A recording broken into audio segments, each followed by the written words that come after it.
to Yahweh Bahashim Yahweh Shah Bahashim Harakakadash. Double honors to our apostles and elders. Very great millstone. Pastor Hart recently did a video about the law. And he was talking about the law and he wants to go more into the law. And he always does videos like strange laws in the scriptures. He did a few videos like that. And I started to think about that as well.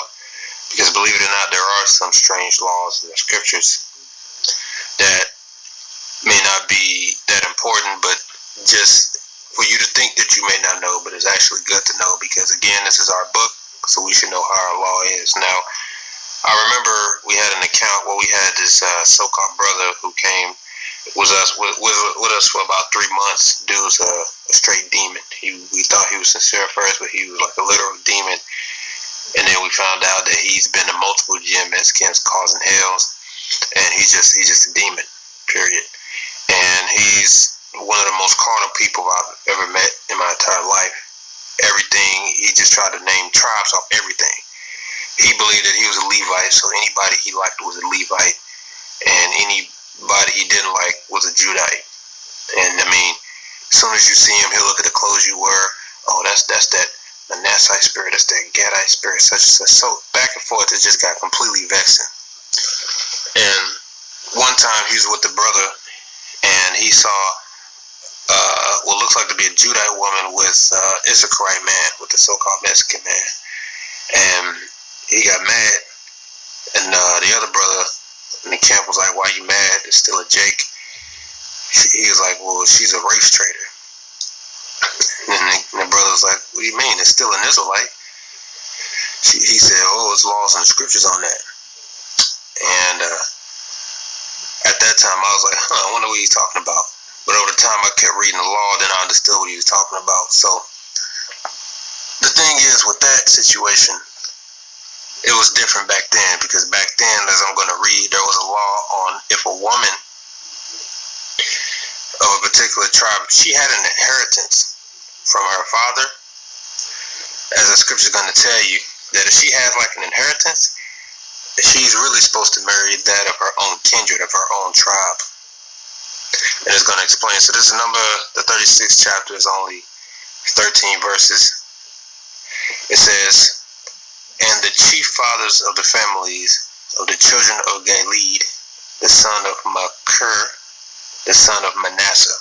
So we're dealing with the tribe of Manasseh here, which today would be the so-called Cubans. It says, "Of the families and the sons of Joseph came near and spake before Moses and before the princes, the chief fathers of the house of the children of Israel.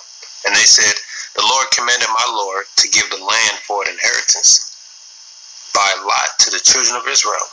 And my Lord was commanded by the Lord, Yahweh, to give his inheritance to Zelophehad, our brother, unto his daughters." So the inheritance that Zelophehad was supposed to be given down to his daughters. And he only had daughters. So the inheritance he had was going to go to his daughters. But of course, his daughters are going to become of age. It says, "And if they be married to any of the sons of the other tribes of the children of Israel, then shall their inheritance be taken from the inheritance of our fathers, and shall be put in the inheritance of the tribe whereunto they are received. So shall it be taken from the lot of our inheritance." So the plea was, if any of his daughters of the Manasseh go and marry someone else, say like someone from Asher or Simeon, then that lot will eventually go to fall upon fall into the husband's lot, because if they have children, that children will be the father of Simeonite or Asherite, so forth, which means that inheritance would then become the child's. So then it went from Manasseh to Asher, or Manasseh to Simeon. Verse 4, it says, "And when the Jubilee of the children of Israel," year of Jubilee is the year of release.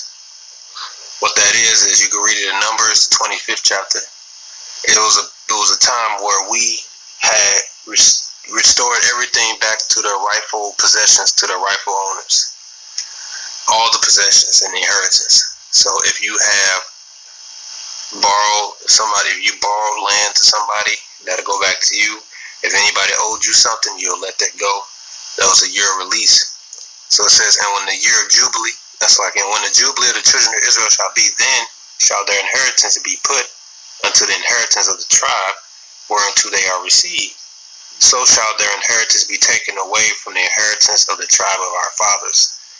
And Moses commanded the children of Israel according to the word of the Lord, saying, the tribe of the sons of Joseph has said, well, this is the thing which the Lord doeth command concerning the daughters of Zelophehad, saying, let them marry to whom they think best, only to the family of their tribe, of the tribe of their father shall they marry.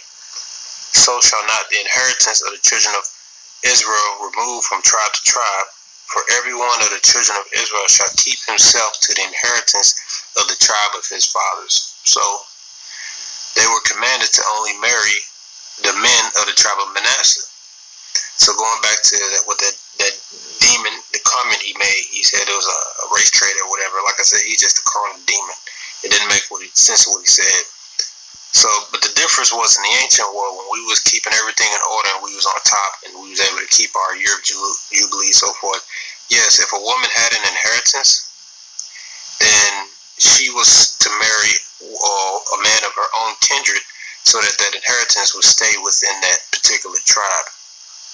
See, that's almost, you can't really do that now because nobody has a record of really what tribe we go back to. We can affiliate ourselves with a tribe. There's no 100% guarantee of proving like, yes, it's from this tribe. So this is how it was in the ancient world. And it's still good to know, just to know, because when people make comments like that, talking about some race trader, it's good to know what the law says. This was all back then. It really doesn't apply now, but it's still just good to know anyway. This was still a law that we had.